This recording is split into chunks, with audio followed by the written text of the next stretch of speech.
Aribenga huka e tau mea e.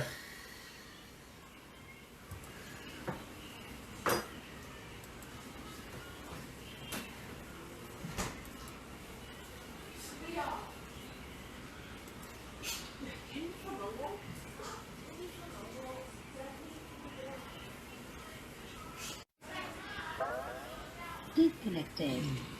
Waiting for connection.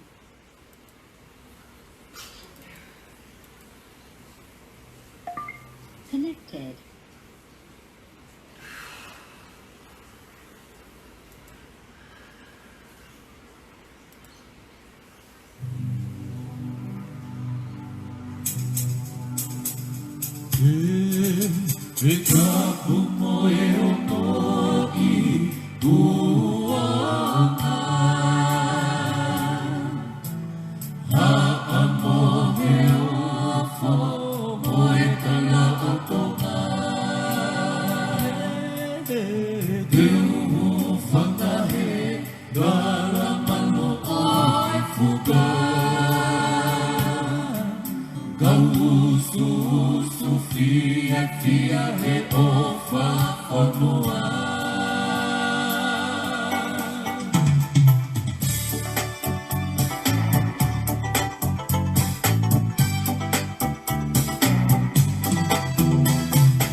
Kore peke u whakamalumalu he tala whakatapu kakato e whanua pe mo e lotu. Kaya tā pe mua pe mo e sewaniki e otua pe mo e tangata.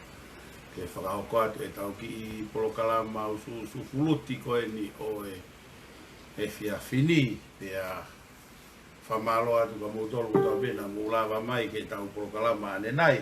Ane afi e whailotu. Tuo whiwhine koe ni. Poko ke mea whaeki sakramen. Atu po hahau. Ahau ni ko tuaki. Mau timi koe BYU fefeka vitu. Mau timi koe porovo. BYU koe porovo koe. Kau sponsor ana. Mau ki falani koe ni he tau osi. Pako whamua peke tui o promote aki. Ai timi koe BYU porovo. Koe tau coach tonga koe ai. Si ko karan stake. Tau popo ki tonga ko toa peku lawa mea hawheitu. Pea ko whalahi atu ki e fanga. Wan ki mea peni na mono hake ko tau ki pulu wawe pe api e taimi ulah mo ngaahi whatongia fola watu e hoa ia ki kens ke PFT a ene fae ya ko au pe mo ongi mangi hen pa vai ki walo ave naua ke naua ewa ke fitu ke hui ke eni ki ai ya ko au pe te hui ke eni heni ki Fakamanatu mai e kau tangata mei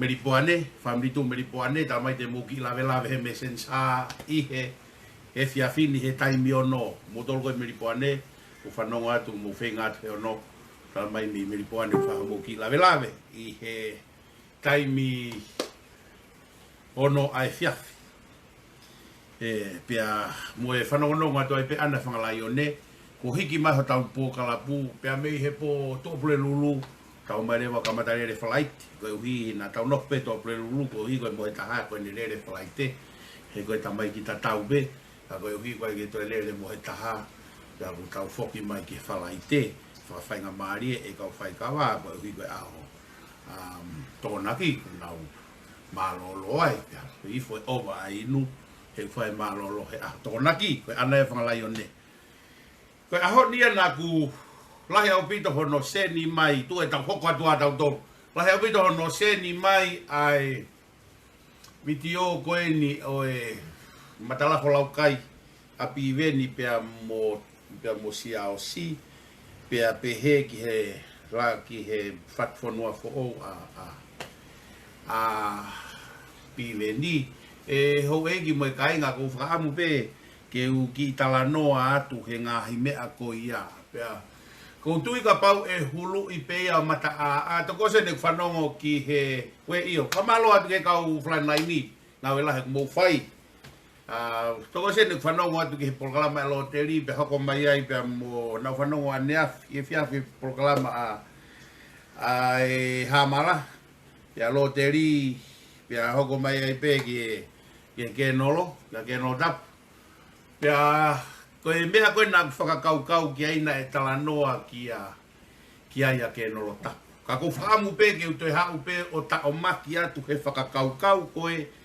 e pou ki whakakaukau na tānoa ki a kenolo tapu mo e tawhaki na tānoa ki ai a mala anea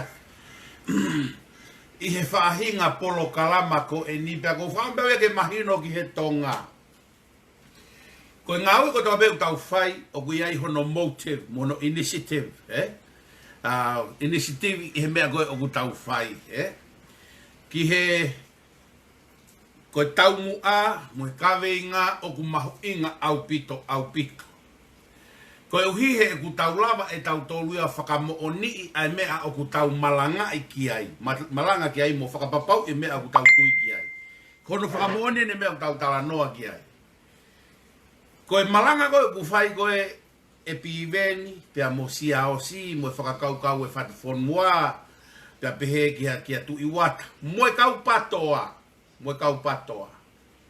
ke tau tātā iki pe mo tātā la lahi pe mo loto pe he tau lue koe uhi koe ki pulumawe pe ni koe tolu o se tolu te ulere o si ave kua ngoa ki whei tuki naua ki ai ki hona kāsini ke nau o weekend e alo e hoa kau tani ta e lata pe a peni pe mo palaku po ko na tuku mai ke os moia ka to fok mai o monte ka ko iga fai ta la lahi pe ko i he ko pulu bave ko rea po ke pulu bave koe fatu he ki pare koe tua koe ni he. Ai koe kau ngā we. Koe mai pe o inu fonu pe tā la lahi pe. Hoko pe walu kona tokoto ki apo malo loko i koe ngā we a hoi taha.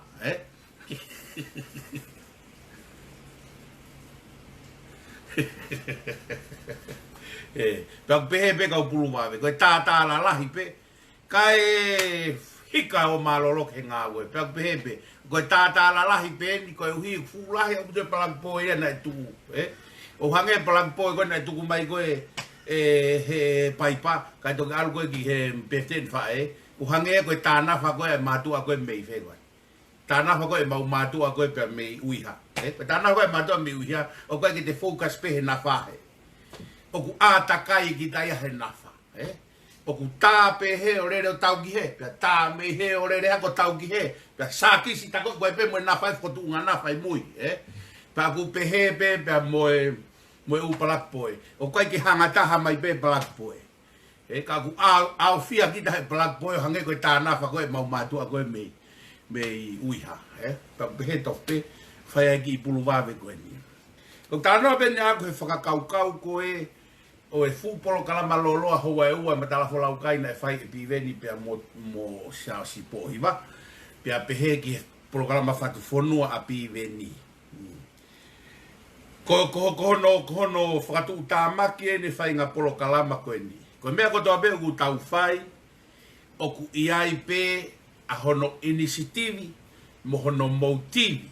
Mea ku ne whakatupunga hono whakakaukau a kita ke whai. Pea moe tau mua mea aku te whai ai mea koia. Koe mea ia koe ko uhinga koe. Koe tau mau pe tau tolo e fōi uho i mea koia. Koe ne osi e tau sāmena. Tae aonga kotoa e fufamatala hoa e waia. Pea osi kotoa mo e fufamatala e hoa taha koe. O whatata again. Tau e tolu walu, e tolu ngofuru tupu.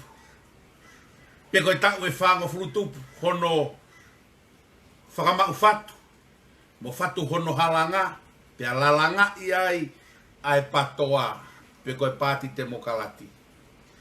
Na hanga e Akilisi o tala mai koe tau e whanoa, na ni hanga Fakamanatu ai fui fatu, pea fatu ai o tatau e fui hala fatu, pea lalanga iai o hoko koe whala, pea ma opo koe whala na hoko koe pule'anga pea uino tō koe Ptoa. Sai, ko tānoa ni. Na e ai initiativi mo e motivi a Akilisi. Na hanga he fie tu i Akilisi, pe koe fie taki a Akilisi e pule'anga tonga, pe fie fakalelei'i pule'anga tonga, koe ne foi initiativi ia. Koe motivi ia, tuku hifo, aha mo he ofo, katoa ai matawhala, mohono au, mohono kako, mo ngaahi ngāu e katoa ko ia. Na e kaweinga beke he ongo mea lalahe ua koe. Pena e loloa fe hono Tala noa'ia, mo e tau koe na e ngāue iai. Koe ngi mea be ua. O kune whakatupunga taula mo e ngāue lahi. Koe mea koko whakamagi Tala noa'ia e ahoni. O whakakaukau mo e lahi e ngaahi polo kalama ko seni mai ka te au.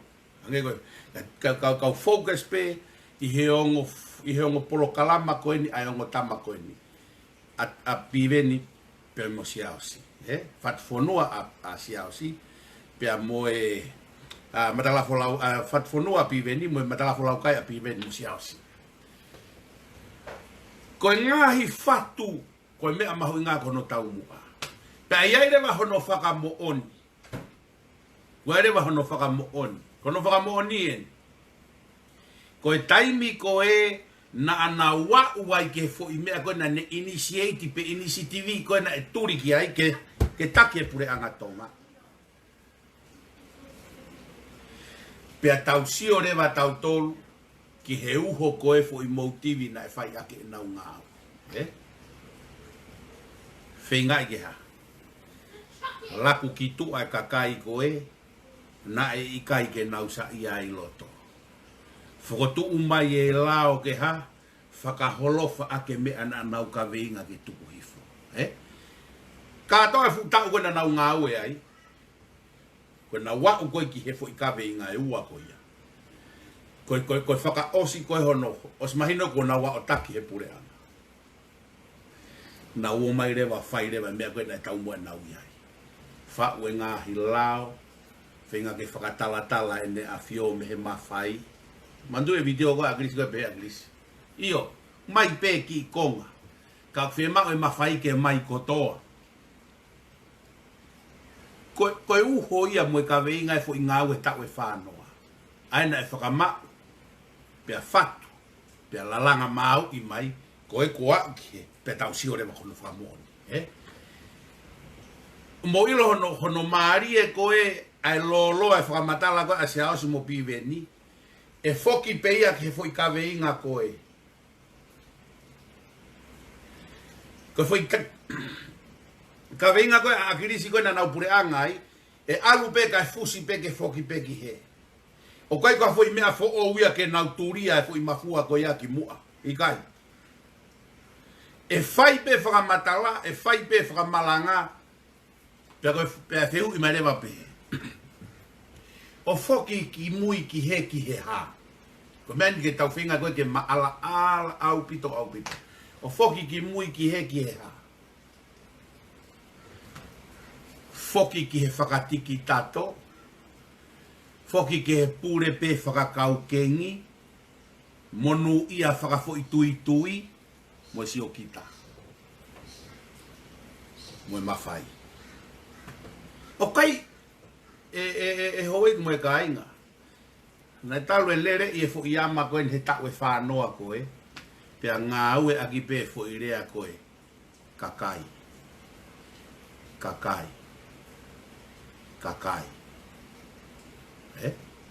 Koe ni kuha. Tau toe whanongo pe i he matalafo laukai. A piveni pea mo siao si koe ha. Kakai.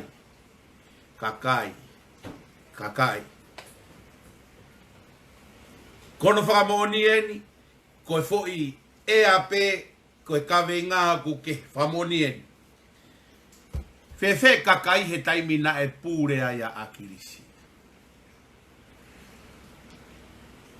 Fefe kakai he taimi na e pūrea Akilisi. Na e inasi e kakai harerei, ikai. Na e o mai e ngāhi tokone ngāhi whonua, he holo e ufare kakai, i he afaa ko o Gita, na e langa hawhare, o se tau e ulaki tau, ikai.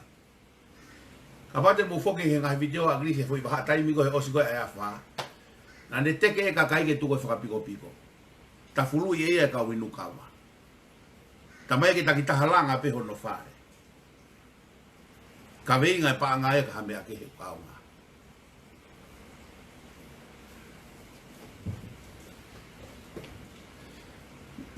Whanongo koe uhi o kou tokanga lahi au pito ke ngahi polokalama ko ia he o ku ifo ngofua.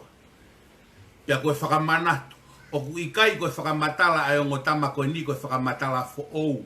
Koe whakamatala koe ni na oswhai peia e Akilisi. Pea na e au ki he taimi, ko hoko koe pule'anga, pea ha, whemau ke puluvu, ai mea ku malanga i. Mou pehe e toi kehe, ai ola, ka ue o ngotama ko pule'anga. E toi kehe ola. Me mea na tau si o mata he wafe taha walu me wafe taha iwa. He taimi na nau full force iai, pea nau dominate e whiriwhare area, pea mui kabineti. Hange hataha tala mai pe te nau kaurenti he kau Ptoa. Ko e ola ko he wafe taha walu mo e taha hiwa Eke'i he taimi ko e aluaka e ngotama mala whakamatala ko ni whakapoto ko ni o hoko whakarere pule'anga. Taimi na nau pule'anga i na iloto e ngotama ko ni ai. Pea ko e ngotama ko ni na iloto hea potu ngau e a kolo ua. Whaupolo kalama tamataha ngau e iloto tamataha. Mo matei mai pe ko fe potu ngau na e palo pare mataha he loto tonga e pule'anga le fakalelei'i pule'anga Akilisi. Ka tau ka kume e potu ngau e palo pare mataha mo turi lahi taha e kakai goa. Potu ngau e ako. Potu ngau e na involve ai ngotamu koe. Ngau e tamataha i loto. Kai konture kia te tamataha o ene ngahi polo kalama ki loto. Mou ko fehu'i. Kai ke tokanga au he na ngahi aitia mo whakakaukau. It's all ideas. Ideas is ideas. Kono reality check o kukehe hono outcome ona. He talamai hataha na tai tui hataha ke whakaofo ideas.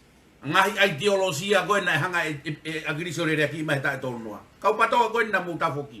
Talamai ange pena ia hataha na fehu'i ngaahi ideas ka. It's all good ideas.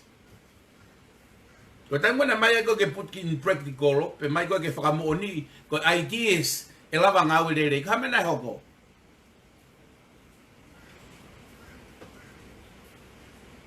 Palo parema. O kai ke utoka ngau ke na whakamatala. Pe ikai ke utoka ngau ke uipati e na whakakaukau ko toa pe. Because they are all ideas. Ko e ngaahi whakakaukau tai whakamooni pe ia. Ko whemaua kuia ke tau unu mai ko whamalo atau ia ke whainga ni heno ku. Ata mai ku mo mahino mo te mea ko tānoa ki ai. I ka kulahe kakai au whemau ke nau whanongo. Mo whanongo ke au ka hatu unga ke ha. Nau mai mahino ko no ko tānoa ki ai. Piaha patoa heni tene kaurenti mai. E kehe ola e taimi na e paremia ia Akilisi ko nau helo. Meha taimi e paremia ai. Asas Pohiva. Tamanga taha peke. Ai fohamo e tamai. Tuke utohi i kimia koe ke ngaahi ki manduki.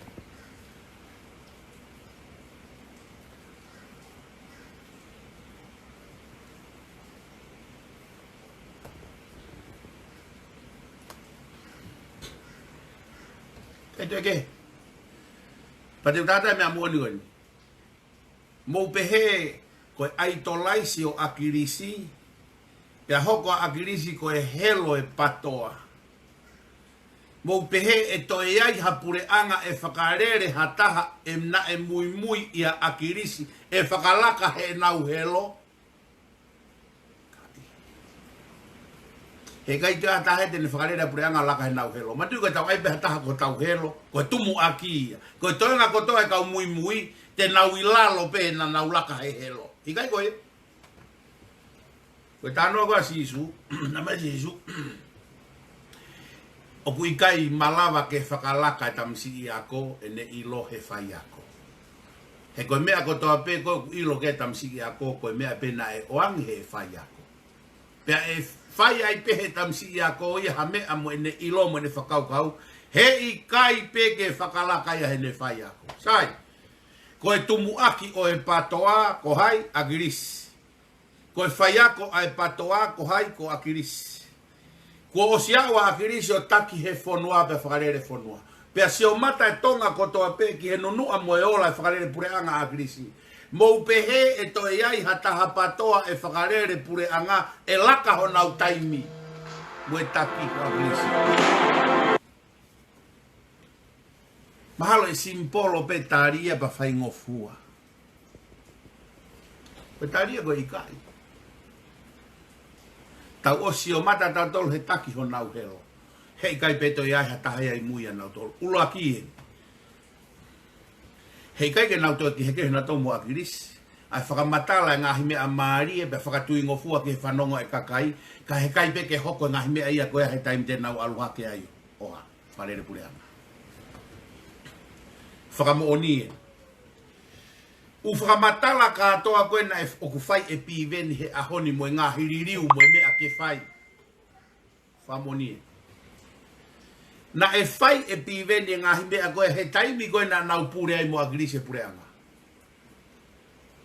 Hala ata. Tau ai ki whatata whai ngofua koe ni. Hanga e piveni. O mai he na Tala noa, tau toko mai ki fo imea koe me he na Tala noa. Na Tala noa he whiri whakaluku fua. Tokua o lelei ange whiri whakaluku fua, i he whiri whakawahenga. Te hangare mai piveni o toko mai he ni whakamatala koe ka sia o si, ai Tala noa o e samaretan lelei. Tala noa e samaretan lelei. Koe uhi, koe sameria, koe siwe. Pea, ofa ko to fili. Ai sao e tangata sameria, ofa ke tangata siu na lavea. Panonge, koe whatata. Pane tō mai rewa fakalelei'i pule'anga ko osi he tanu hala. Tanu pea tonga tapuhiva, ava hongo fulu kai ke tanu tonga tapuhiva. Ko whakapapa wat, na mandui na e polo kalama na e kau mea i tataka motonga, ko tataka motonga ko ngai tonga tapuhiva. Aia ko, na e kore ke tanu hala, pea ta ofe tanu hala heka na o tanu e uhala na e kore tonga tapuhiva. Loia pivenya. Luakia. Hono ua. Ofa ho fili hau'ia o malangai ke ofa he fili me tonga tapu hongo fulu ki tonga tapu hiva. Kakai ke ofa ia hono fili o kātaki ia klai tupou na CEO koe i he ako pia mo Gita hine a mautolu ongo CEO e ua na kai ke kātaki ia e hai. Kai ke kātaki e piven.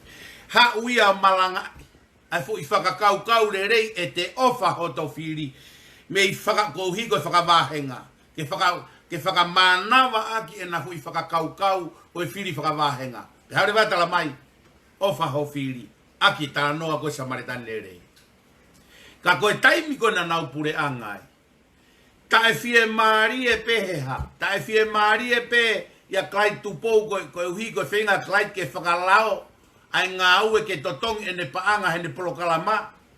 Ko hui ko nau pule'anga peha, tūria klai tupo.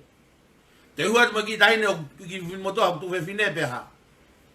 Ta e fie maari e pe ko whenga ke whakalao, tūri mo Gita hine ko ia. Hamea na kai ke kātaki ai piveni. Aho fili. Ai kakai na nau whenga ke whakalao e nau ngāhi. Kana ke kātaki ai. Ka ke hau ko he ahoni. O whakapoupo, o whakakaukau a loto a ke whakakaukau.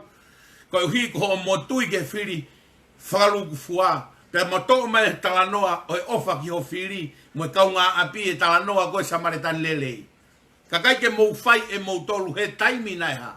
Nā mou laku ai ki tuai kakai. Kai ke malanga e Akilisi ke ha.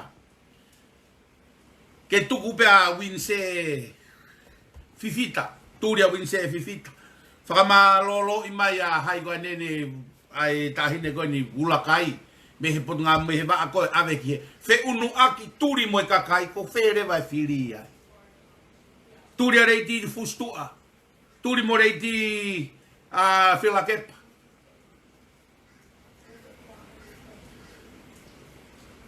Ko e te to'o mai ha whakamo on tohi tapu. Pa te ai ke malu e te whakamo oni. Ka ua te to'o mai e te whakamoon tohi tapu, pa toi matafoki hake whakamoon tohi tapu a fu hoka hato mua ngutu. Waiting for a connection. Iyo ko viola ulakai. Whakamalolo ia lau manpetelo, whakamalolo i mai. Ko whee ofa e whiria i hau ko whakamadalai he, ke whakatonu hia ia i e whiri whakavahenga. I ho o whatwhanua fo ou mo matalafo lau kai. Kai lotonga ho mo pule'anga ho mo wahu mo fahu mo kai te whakamore i hawhiri ai.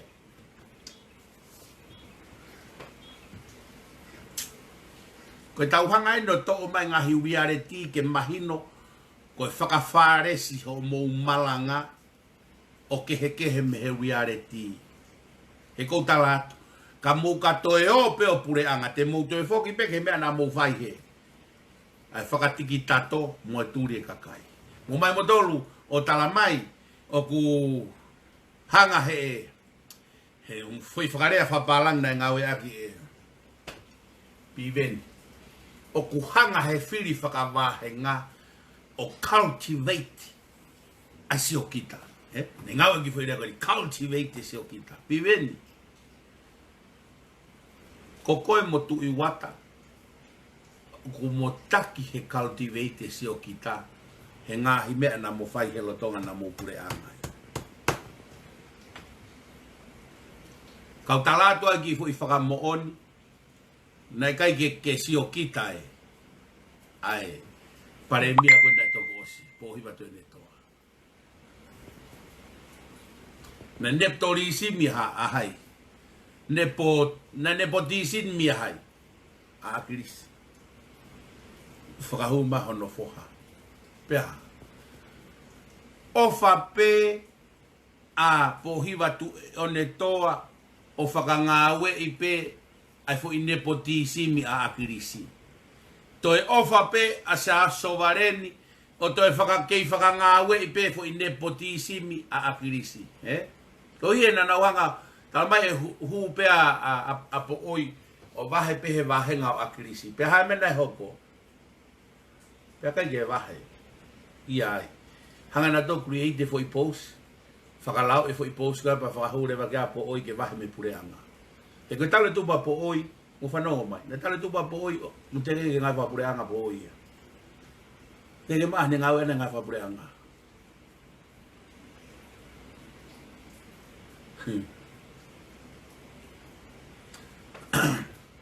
E toki hue na po oi o ngai wha pule'anga e ngau ena tamai.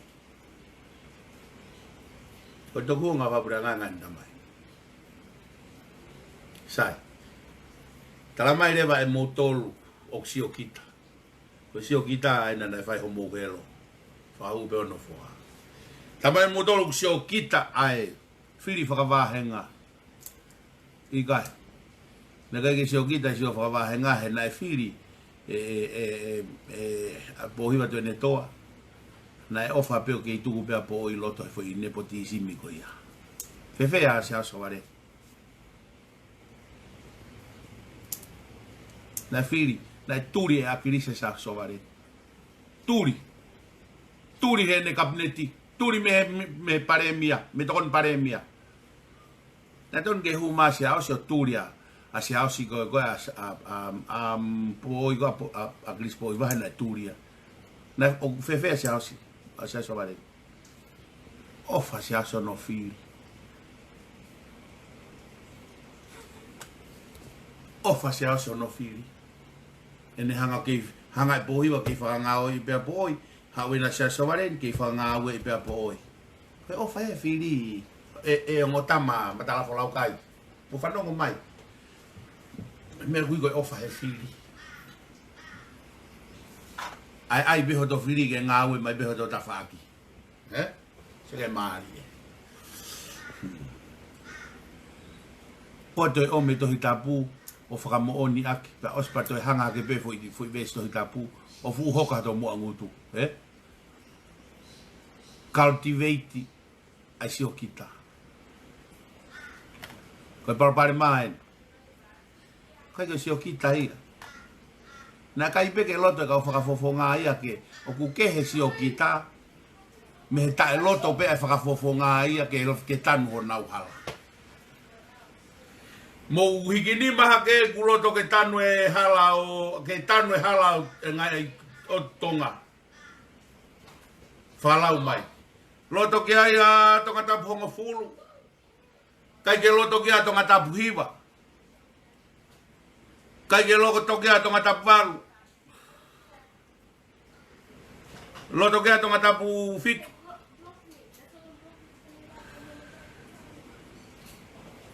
Loto ke atonga tapu ono. Kai ke loto ke atonga tapu nima. Kai ke loto ke atonga tapu faa. Kai ke loto ke atonga tapu ua. Kai ke loto ke atonga tapu luaki. Oku ikai koe whiri na e uhi ngai kai ke tanu kamata tanu halamea mutolu. Mo ngaahi vahenga. Koe ikai ke mou loto ke tanu ho mou hala. Na mou fiki ho mou ni mai whare area he paloti ke tanu e hala. Pe ahiki e kau whafofonga e wahenga ko ia talange. O ku ikai ke mau loto ke tanu e hala. Ai ke kehe ai fu i whaka uhinga e piven. O mai koe sa maretan lelei ke ai ake fu i mea ko ia. Fefe taimi mo sa maretan lelei taimi na mo kei pule'anga. Seke mari.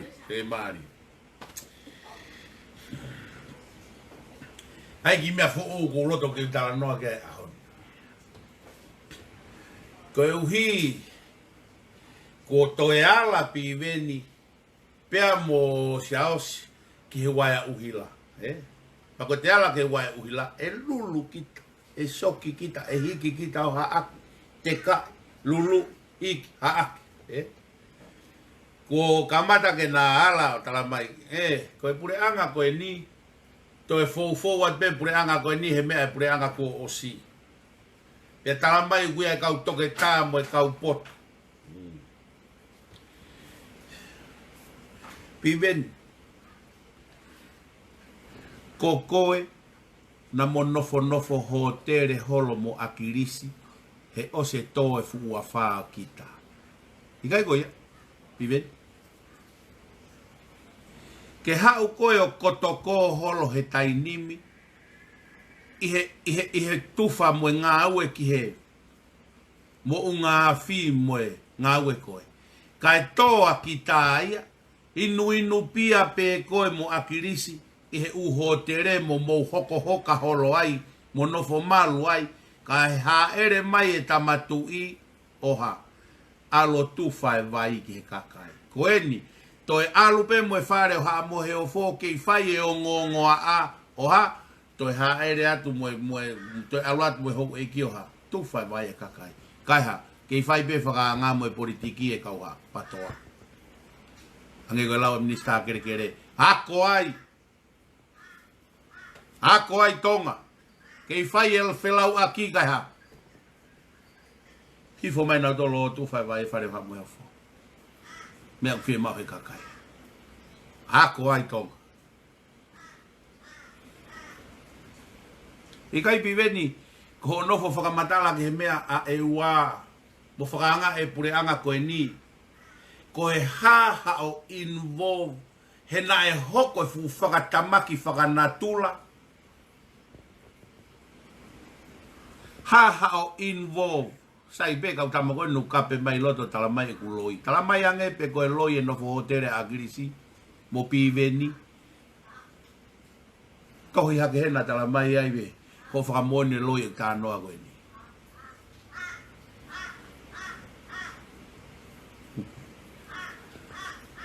Whamone more atu tama kape koe ni loto.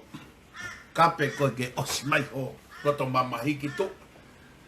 O laku peho tafa aki ke mo toki haka e fiafe vai ke mautari e mauto. Piweni ena nai tautu pe mo Akilisi o nau hoko hoka holo pe he upa mo nofo ho tere mo toi holo. Mo toki rere po uri holo. I he osi a kita. Pea osi ta ue ua te kai ke faha langa ia. Ko o hau piweni pea mo sia osi. O varelau mo patatoho mo ngutu i he ngāue koe ni o ku whai he pule'anga koe ni.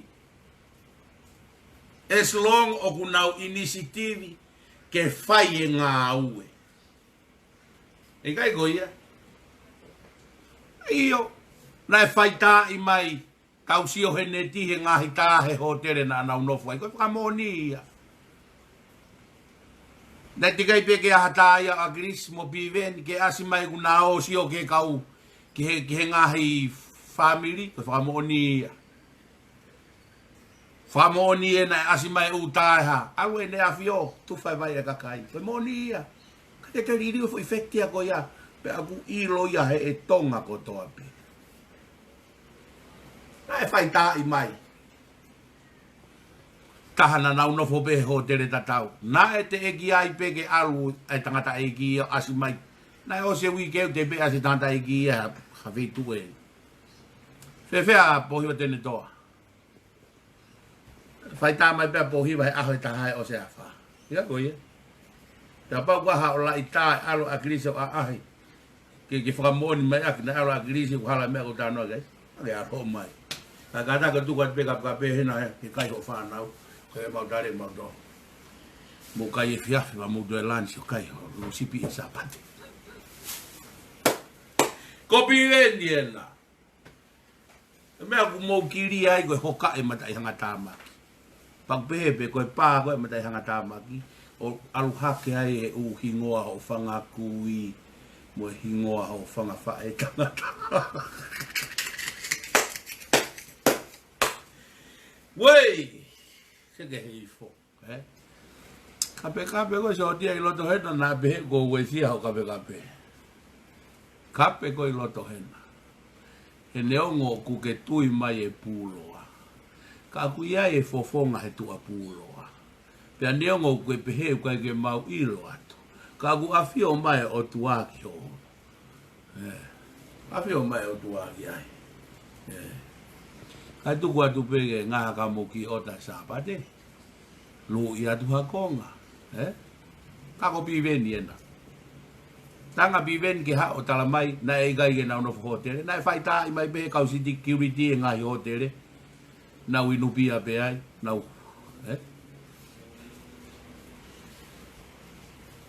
ka ko fo ke mo loto ke mourea ki ai ka ke mo loto ke maurea ki ai ko uhi ko ya ko mo o tuai ko me ku mo kape ai ko uhi ko mo o tuai famre mo tu o kai ko mau o tuai o mau tolo Samuel Akilisi Pohiva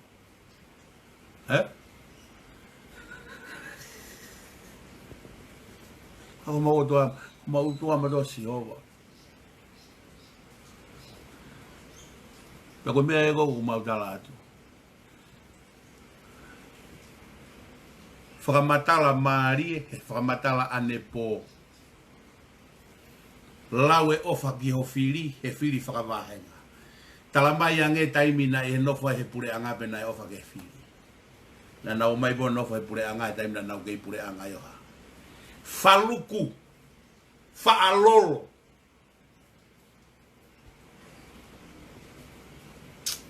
Marie, faluku me fa'alolo, ko mea na nau fai. Mea ia koe ko sa'i ai ke humai kau Ptoa whanonga uporokama.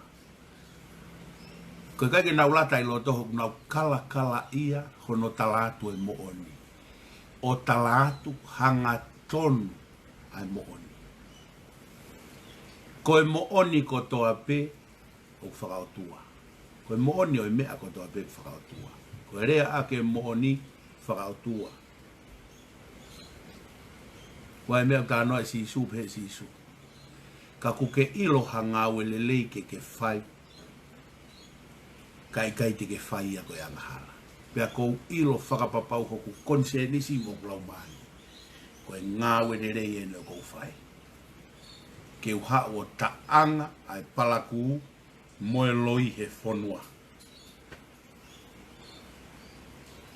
Kou ilo hono whakamooni.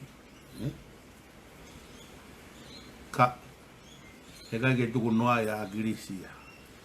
Tohi hake tam whakauri lori. Ka pahe kai te ke toerea ka Akilisi. Te uwhakotuku koe koe helo. Sai kau takate mea koe ni. Koe helo.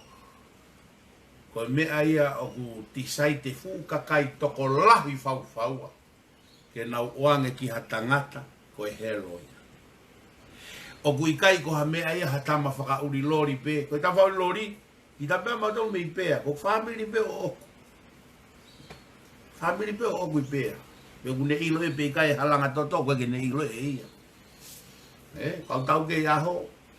Kau tau ke iaho he tupu, he toko whaa koe fefine. Whanau koe a mau. Ko nau ha amalo, whanau ngai kau Gita ta noa tuai ki he. Ke tama whauri lori. Ko nau ha amalo, ko sisi tahe whanau mau. Lai taha whanga puloto.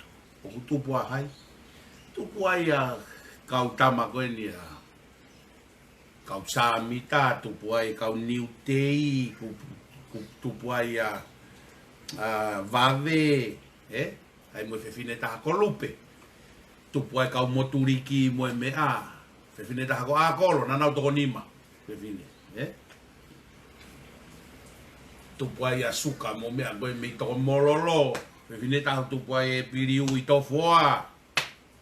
Ko sisi taha fefine ko nau ha malo koe whae a Pita kenke na e whae rea ke palaku.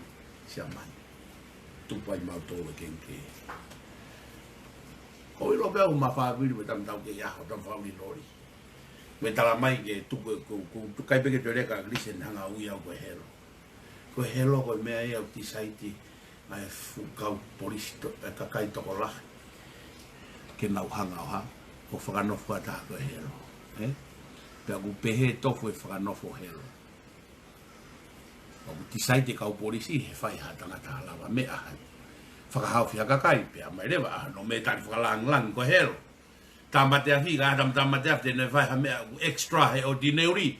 O mai rewa hano whakalang ko helo. O kai ko helo ko mea mo whakanofo mo tolo kau patutu. Kai ngā mo kāgunga mo tue taha ke whakanofo mea ko helo. Koi ai. Sias Pohiva pea mo piven piukala. Ko no whama opo mo ngaahi aitia e whakafoki ko tau peo whakamaui e pule'anga o Akilisi Pohiva he waftawa. Pea kai peke te aha mo whakatuutu a mo e whakalaka. Sai, ko ki mea whawene na ki uta noa ki ai. Hawo ke piven o talamai to forward be pule'anga koe ni I he pule'anga na toko si io o sai forward de pule'anga koe ni o na to alu whakatau me pule'anga na toko si he sai e kai ke taha pule'anga he forward ko whakamoni he kai taha pule'anga he forward he fuihala na mo alu ai piven kau Ptoa fuihala koe na taha tofa e Akilisi Pohiva he kai taha he mui a tuai ko whakarea koe o pehe piveni e toi forward be pule'anga koe ni he mea na forward pule'anga koe ni ko osia Pohiva Tui'onetoa io koe halaia ku tonu ia koe halaia ku sai koe halaia ku pau koe halaia ku lelei he kai ke toi forward hata he hala na mo ia ai koe halaia palaku ia koe halaia fakalelei'i koe halaia tata koto hotele ia mahalo mahino lelei au Pita fui Fakamatala ko ia e hala ia koe aku moni sai ho ai mai koe kau Tala ai pea koe hala toto nu e ku fo wai kau tama koe ni nau toi mui at be pule'anga osi koe he koe pule'anga pea na whakaotua pa toi ala toi pule'anga koe mui he mea whakaotua koe pule'anga nga whakanikolai tani ai toki to'o mai e luke wavalu to'o mai e ngaahi ves tohi tapu mo ngaahi tanoa tohi tapu o mio I aki ke tonu he nau whakaukau whakapolitikare Ki hanga ko pive no whakanga e ka wako. Pule'anga koe ni. Koe tamau toi forward pe hala tatau. Sai pive ngau tate mea koe ni. Koe whaka ilonga e ni pive ni. Mo siasi. Ai laka mama oanga e pule'anga ko toki osi mo no kau ngāu e homo pule'anga. Mo e pule'anga koe ni kulotonga ngāu e homo pule'anga. Tau whakahoa e kau ngāu. Na e tuku e Akilisi ki tua ahai ai sake habe ai sake ke ki tua koha ma o konture kia ai sake ne fai ngau e ki tua me pule'anga toma hamu se te ngai pule'anga ke o fai e pe kon fai ngai konture ke ngai pule'anga tua ko I ko ya ko sai ai sake ke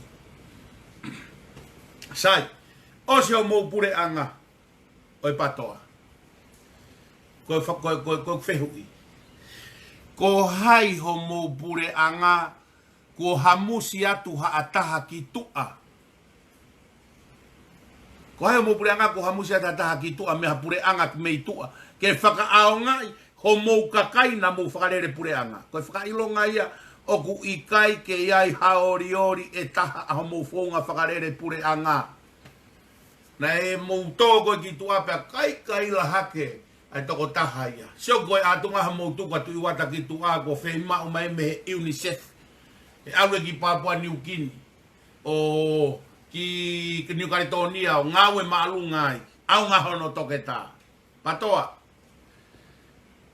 Ko whehia tui wata na e lau alu ko ngawe he UNICEF I koe I New Caledonia. Tuk whatonga ke tui wata. Koe job description ni koe na o mai koe whaingana ne mau. Koe T-reiti. Ko e fina motu a ngaahi tia ai.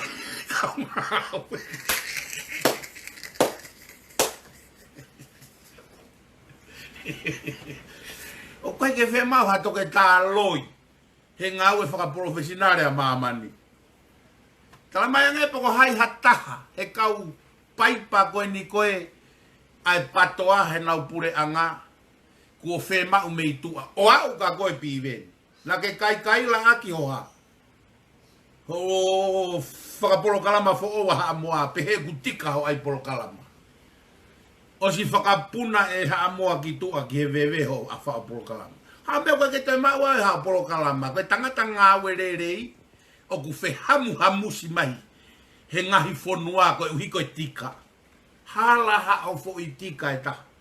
Ko whe ho poto. Ko hinga ni tānoa. Mo whakaanga i e moutolu. Ai pule'anga Pohiva Tui'onetoa ko hamea ku hoko. Mo tuku e moutolu tuku ki tu a minista hako a minista mo'ui. Kuo to o atu he e pule'anga ia he WHO World Health Organization ni WHO. Nau toa doe nau tola Ameria fe ha mango ko ha employee ia ai WHO a mama ni katoa international airport mo no fo fakaanga ke pule'anga ko ni ko ni ko e to ta he ka minista pule'anga ko Pohiva Tui'onetoa ko ha piki atu me ki fo i periote he ka ta mo ui a mama ni ke ngāwe pia nai ai mo honoha pia ai nai ai he tu i honoha me tali whakalanglang se ke maari mo ma ho mo o mai o whakaanga kai whakailonga i hono fie ma u whakamamani lahi ai fu u kakai lelei koe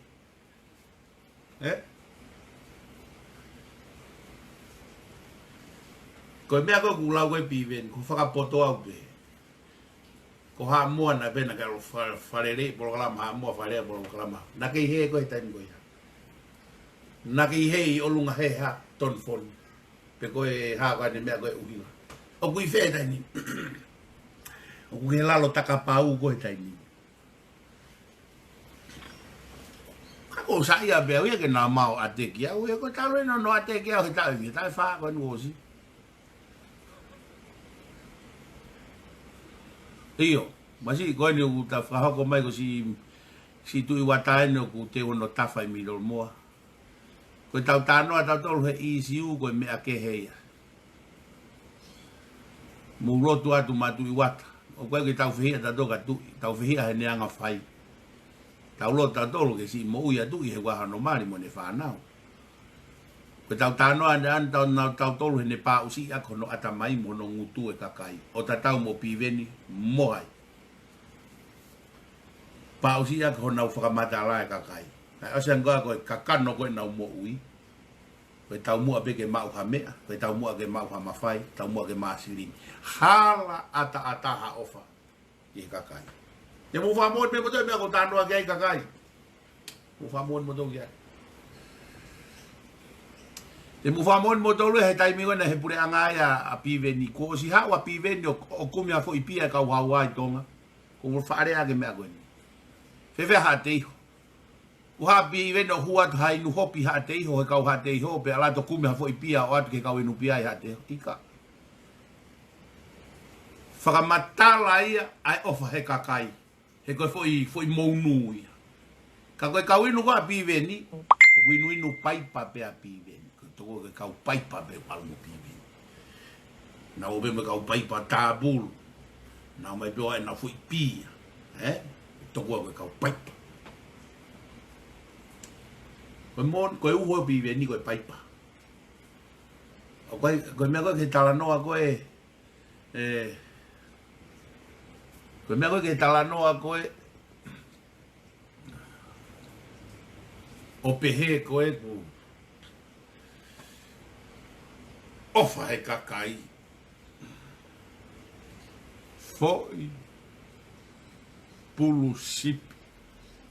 Re tiska pisi. Te mata o nion. Pula meren. Tato e te mata whaina.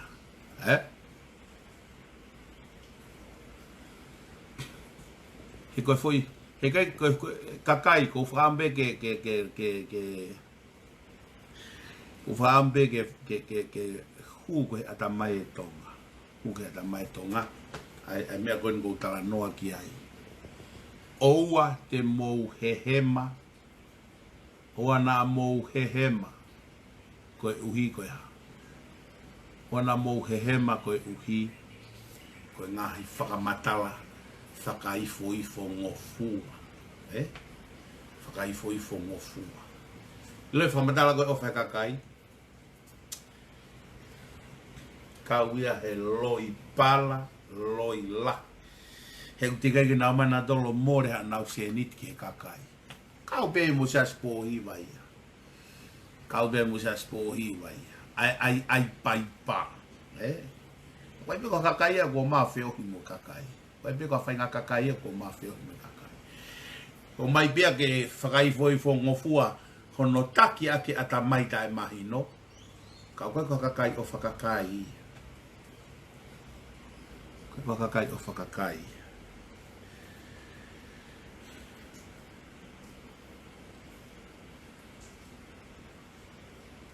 Sai, ki mea koe ni, nei hanga e toko taha, wha ai hake, wha tohi mai ta mai, o mūrea mai ki tō ngani, koe ke ilo ea taha taha ia mō tōru tō ngani, e mea koe nei family tū mō ngāwe whai. Kau whakatontono atua e rewa rea tampatoa koe. Io, o koe ke ilo hapatoa ea family tū, i tonga. Ka oku ilo ia he e kakai tonga o whatonga ai family tū i tonga. Mōtari pehena tonga. Mōtari pehena. Hea watu kua watu. Pia ku osi iai. Pia nae iai. Pia oku iai. Pia e iai ai pe family tū i tonga. He koe family tū. Koe family o tua. Motonga. Koe family o tua motonga ko mautofi aia. Koe tonga pe ia. He family tū.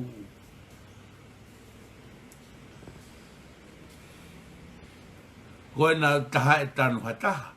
Ai kātoanga family tū i hake. Pe kātoanga hihifo.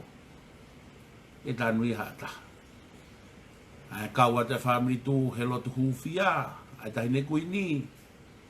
E tanu i hataha. Family tū. Sa. Kau ata fui whakamooni. Pako whakama he kau patoa i tonga ke mō eke ke tama koe ni e whakamooni. He ku tāma o mai bet e toko ua koe ni. Toko ua koe ni, toko ua whae mea mautolu mei hahake ka tamai mei hihifo. Pako whampea koe talat ke ilo i kau tama koe na koe i tonga ai whakamooni koe ni. Kau patoa i tonga mu whanonga mega tate whakamooni. Kau mu whi eke whakamooni koe ai ngawe ai tū i tonga mo eke ka onturei manu. Mo eke ka onturei manu. Ki hihifo. Mo eke ka onturei manu. Tai mo tabe kou tānoai mo toko ua koe ni. Ta mahe toko ua koe ni. Pita kou whakamalo atu ke ngawe lahi ko ke whai. Ko mama e whonua e whungawe ke whai. Kai kia taimi te umisi au poro kalama. Kai kia tahia he patoa e na e ofi ange mo fehu'i ngahi fehu'i koe kai kia lama ha patoa fehu'i ka Akilisi. O hange ko au. Kai kia taha. Tene fehu'i ka Akilisi ngahi fehu'i koe kia whaalawa ha taha fehu'i ka Akilisi. O hange ko ondurei. Ondurei na matala noa pa ni tala noa e uhinga e loto mamahi. Na ne ka Akilisi. Ko haa mea uke loto mamahi pehe ai ke whare tui. Tange Akilisi ko nao mono tao kete. Ko kore ki a tui ha ngana ki ha. Ke ai maha hingoa. Ene leka na toki. Whae. Pea ko ne ita i talu me au ke ahon.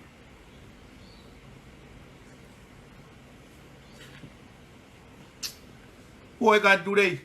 Kau patoa koe na tonga koe kia taha moto e pure au turei kia toko ua koe ai tonga. Kau tātu ke mahino a moto kau patoa koe i tonga. Ke te pure mea koe ni kau aianga tono atai pea. Kaua on turei, mo au, mo tawake, mo e kau patoa koe na tafoki tonga. Mo e kau tutu koe ia. O unau kau he tu. O se rea ma on ture gao. Five kau, tokoa. Pe hulo wifi koe ni he tutu o nuku alofa. O te noe ho haa mai motolo me murina. Te ufai e au i tongani hene puaka mo e tokonaki. Ko mo haa upe me muri. Ta wo ke we si rea nā kore whakamore more. Ta wo ai pe o hulo wifi tui. Ka pau o ku kei rewei ai asiata. A kauta makone na kurea mai mei tonga. Pau kei rewei he whakamooni ai ngā ue. Aonga ai tu pe ukai ke a watu ki tonga mo rere atu ki hifo ka on ture o eke ange ki ai ke ne talatu e mea tatau pe koen ko talatu koen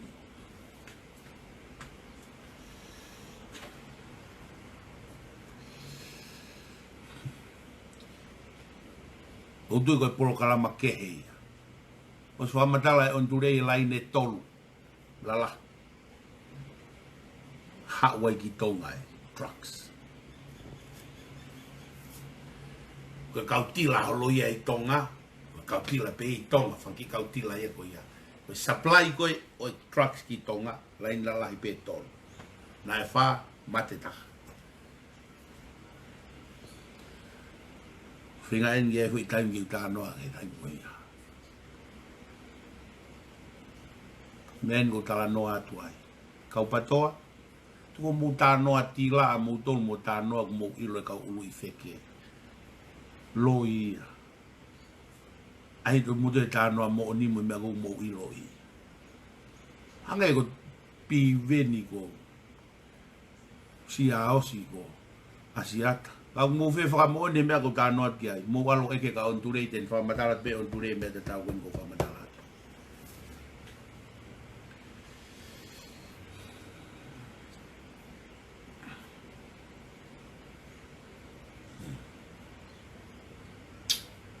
o hulo wife fonua mo kau tutu ko le fa more more ke tu e tutu e fonua tu he ko e mala ke fonua o ke te ka holo e mala ko ya ka re ke ta o ko le fa more more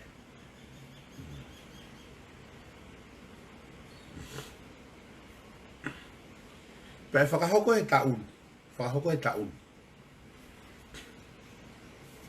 o whanongo mai kau Ptoa. Lai hoko e tau.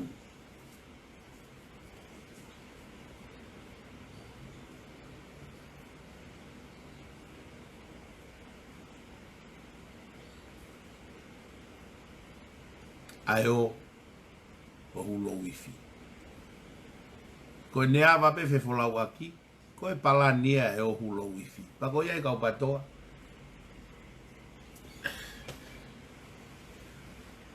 Ko e o ki tonga.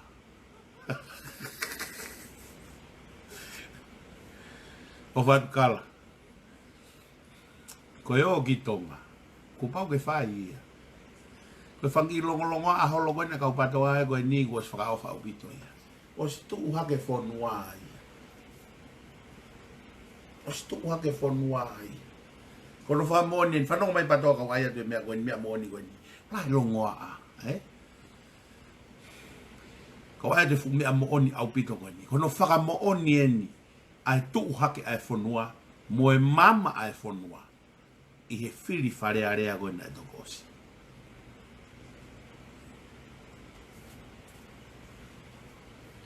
Kono whaka mooni ia. Ai tuu hake ai whanua. Pea mo e mama ai whanua. Peseti e whiri whare area koe o e tauni. Mei ki he pesete fia.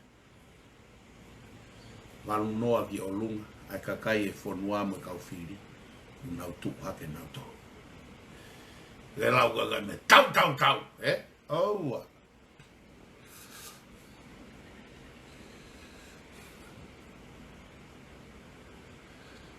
He tau i tonga tau tōru e tau. Kamri tu, koe tau lue tau tōru koe ni koe tau lue peki tonga.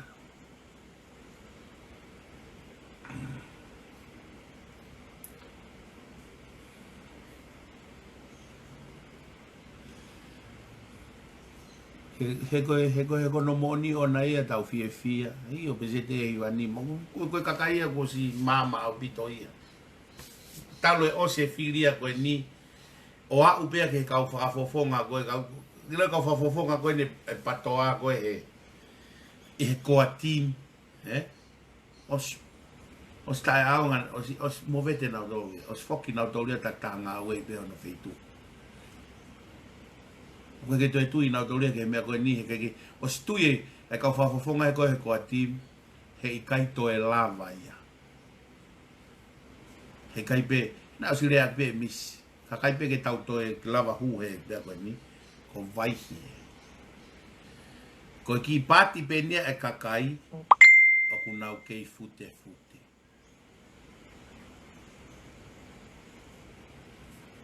Ko ki pati pe nia e kakai.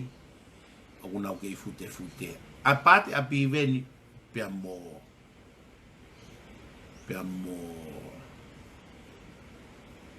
Tuai. Pi veni pea mo siasi. Pati peo kei fute. Ka koe taimi koe te tau o atu ai koe ki tonga. Koe tau pa tau tolo fia ho tau whonua. Whakaha e tau ofa ke tu'i mo e tau fia he kei tonga pe e tonga. Koe tau pa tau tolo whakaha e tau fia mo e tau kei ofa pe e tau tonga. Mea u tau o ai. Koe tau alu a tau tolo koe tonga tau tolo. Koe tu koe o tua mo tonga ko tau tofi ai. Tau pita tu koe tonga ki tau tō. Koe ko tau tō tō ko hasias. Ta hau kono siasi o loto i tau o ki tonga. Koe ko tau tō ka pāti whakapolitikare. Koe tau alupe tau tō koe tuu hake ai tonga. Ke Fakamanatu koe tonga pe ki tau tō. Ko ko whalahi haka mou tō. O ku ikai mua ke alu. A mere koe ki kens. Pe alo tokanga ke ne fola. Ka toe Fakamanatu mai palaku poe lotonga e tau poro kalama. O ana toe tu o ua ia tamaik me lausi. Tuku noa'ia i poro kalama.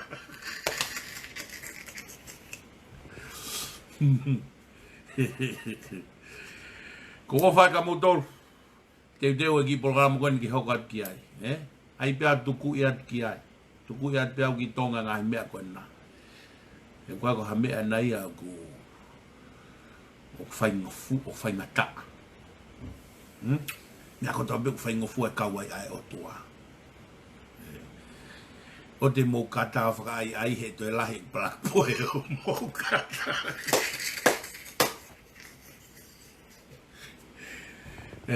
Ka ko whala ka modolu whai tau pekina modolu e o tua. Pau pe jaki whai ngamaria te ai beta ki whai puluvave. Ka vai whai kamari au koe kwalo e more ka wau tō taha pei apini. Kai te tani pe mo tai lata pei apini tō taha pei. Mo mapopo lave pe mo Netflix. O whaka mou tōru. Ka tau whaka osi, mau whaka wheta ia tō tua. Ka mau au sia mai ke tō mui e ngā ue koe. Wha more pe ka pau ka maure e tō ki tua. Ka mai ku ke tō ka whio i pe. Mau whekumi pe ki he mo oni. Ke mau tuu pe he mo oni. E tau mua pe ke whakahauwhi. O ikai aha uhinga ke mauai ha mau koloa. Hena ikai aha tau mua ke mau ha koloa pe ko ha mawhai. Mau tau mua pe he ofa. O whaam pe mue muna ke kei taki mua pe. E whakaikuna e ngāwe mau whai. O whata tau pe ke whinangara maa mo maa on aho. A whio, tau pe ki nange hau o tonga. Pare mia be mo ne kabineti hou'eiki mo na ngaahi tuunga mo whakanofo na takita hanofo no laini o ngāwe ke langa ko mau whanua e kei pure pe ai o tua pe toki hoko mai o mau tonga mai whakama opo e mau ngāwe a koeni ka ona ke whai ko mau lotoanga hala whai ko whina ngaro ma oni mo hao gai whakaulo atu ke whaulo tu pe aho awhio, ke whainu ki mautolu o waiora, a whanga ki mautolu ko maa mo ui, ia koe ke resio mau eiko si sukalaisi o whautua koe tamai, fehu'i lau maari maa oni ke no whaite ki mautolu na hiki, na whai pota ngata, amen. O whaka mautolu, vave monu.